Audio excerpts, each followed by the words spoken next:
Para seleccionar un tratamiento con un antibiótico hay que tener muchos factores en cuenta.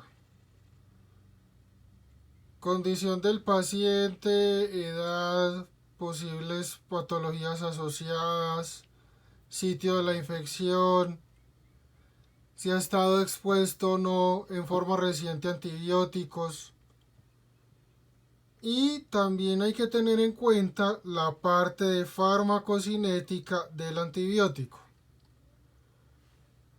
Desde el punto de vista de farmacocinética, entonces los antibióticos los vamos a tener como concentración dependientes o tiempo dependientes. Concentración dependiente. Necesito administrar una dosis alta, lograr una cantidad alta del antibiótico en el sitio de infección y con eso tengo el efecto del antibiótico. Más cantidad, más mato. Esa cantidad entonces sería un pico. Acá está representado entonces la cantidad de antibiótico en sangre o sitio de infección. Lo que necesito es lograr una cantidad alta. A medida que sube la curva quiere decir que tengo más antibiótico.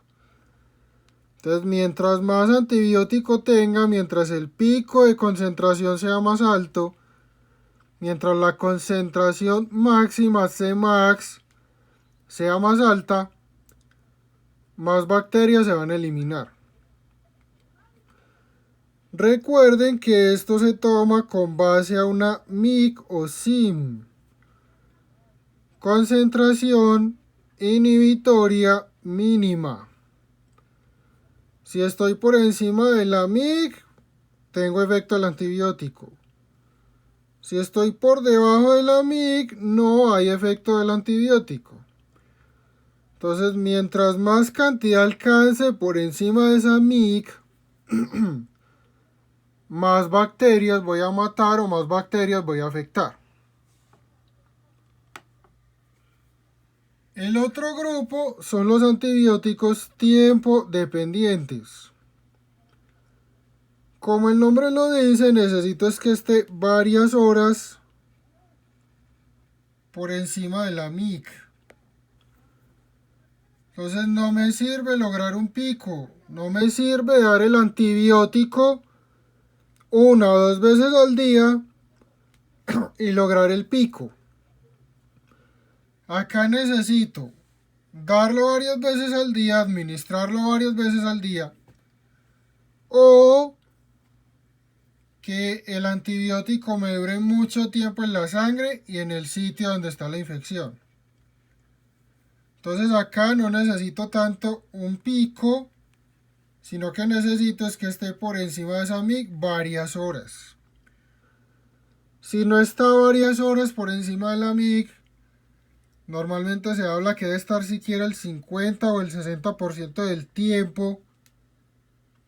Entonces más de la mitad del día, por decirlo, por lo menos la mitad del tiempo entre dosis, por encima de esa MIC. Si no logro eso, no mata las bacterias, no tiene buen efecto.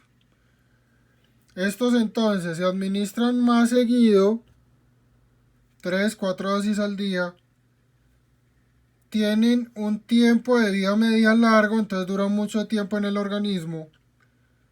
O se administran, por ejemplo, intravenoso lento en infusión.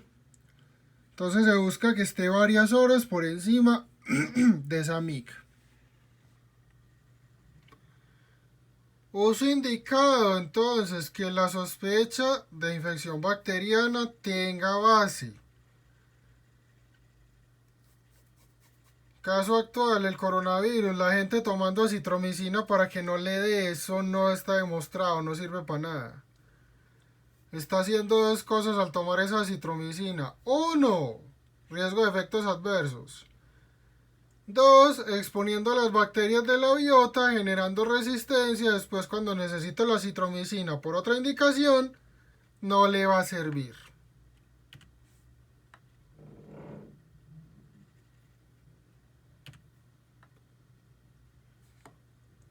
Otro concepto importante son las condiciones del paciente.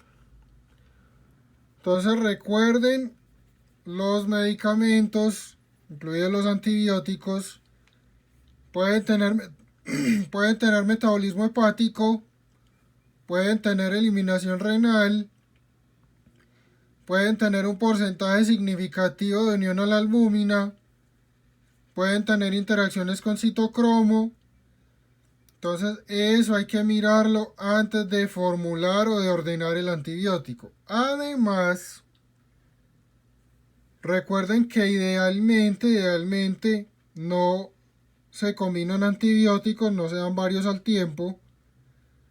Ya eso depende del tipo de infección, del tipo de bacteria, posible germen multiresistente o no.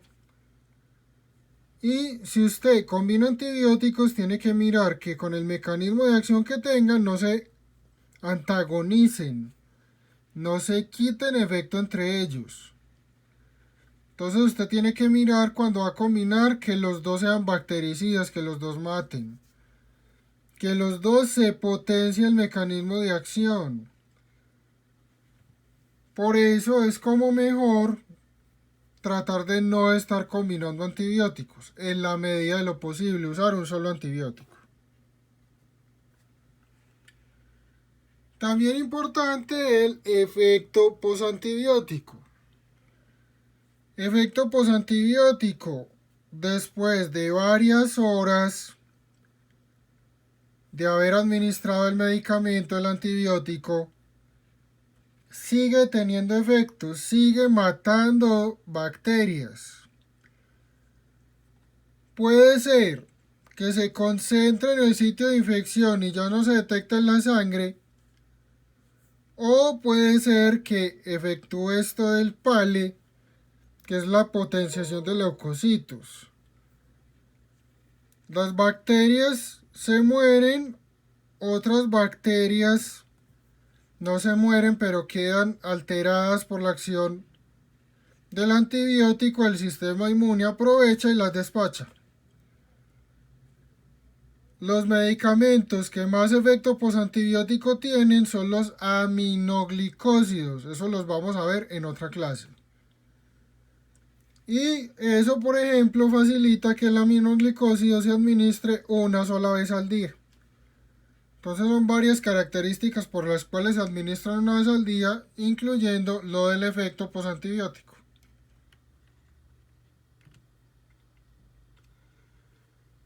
Tener entonces en cuenta el germen.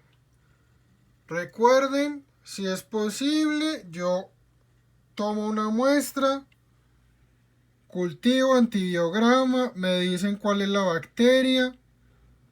En el antibiograma me dicen qué antibióticos me sirven y cuáles no.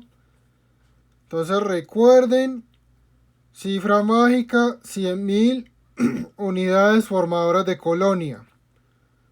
Aunque eso también varía según el sitio de la infección y el sitio donde se obtuvo la muestra.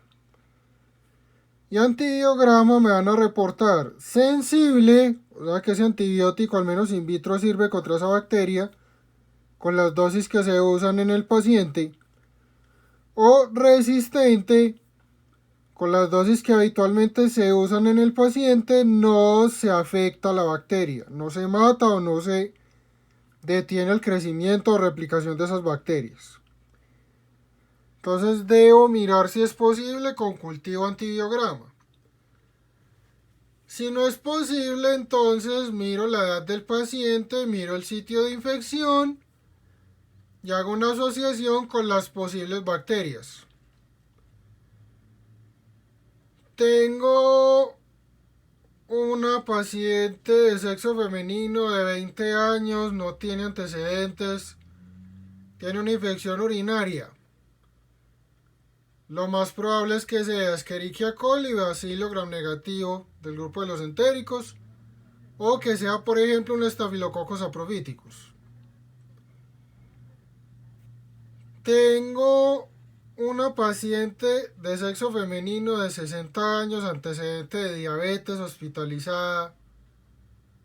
Tiene una infección asociada al cuidado de la salud, la adquirió dentro del hospital. Entonces todavía puede ser, por ejemplo, E. coli, Staphylococcus saprophyticus no tiene nada que ver ahí. Entonces ya puedo tener otros como Klebsiella, otro bacilo gram negativo entérico. Enterococos, que esos son cocos gram positivos. Entonces ya ahí tengo otras etiologías, tengo otras posibilidades. Otro ejemplo. Tengo un neonato con una meningitis. Puede ser un gram negativo entérico, E. coli, Klebsiella. O por ejemplo, puede ser un estreptococo que se llama Streptococcus agalactiae. Tengo un paciente de 20 años con una meningitis. Si el paciente es inmunocompetente, nada que ver con esos gram negativos entéricos, no es probable, es muy poco probable. Nada que ver con ese Streptococcus agalactiae. Meningitis en un paciente inmunocompetente de 20 años. Neumococo, meningococo y si no está vacunado, hemófilos influenza. Entonces yo mirando la edad del paciente, mirando el sitio de infección, puedo tener sospecha de ciertas bacterias. Mucho ojo, también hice énfasis en eso el semestre pasado, con las infecciones cuando son adquiridas en la comunidad versus cuando son intrahospitalarias. Cuando hablamos de intrahospitalario, entonces recuerden lo del término asociado al cuidado de la salud. Y recuerden, el criterio es que la infección aparezca 48 horas luego de que el paciente ingresó al hospital. Si ese paciente presenta los signos de infección menos de un día de estar en el hospital, eso es de la comunidad, eso no es del hospital. También importante, los posibles efectos adversos.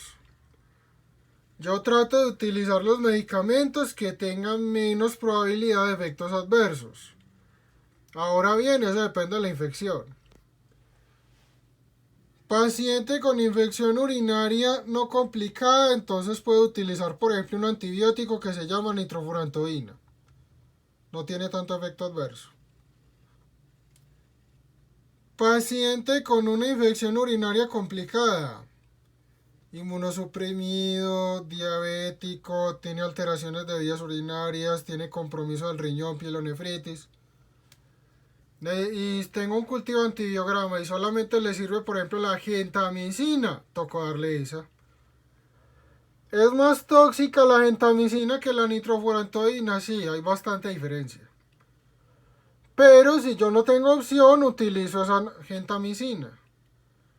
Entonces uno trata de utilizar medicamentos con menos potencial de toxicidad, pero eso también depende de las condiciones del paciente. Lo otro, recuerden, pacientes inmunosuprimidos, prefieren un bactericida mata las bacterias.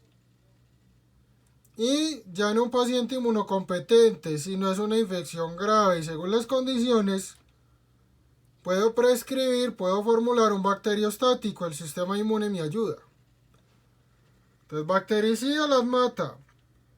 Bacteriostático solo detiene la replicación, solo detiene el crecimiento.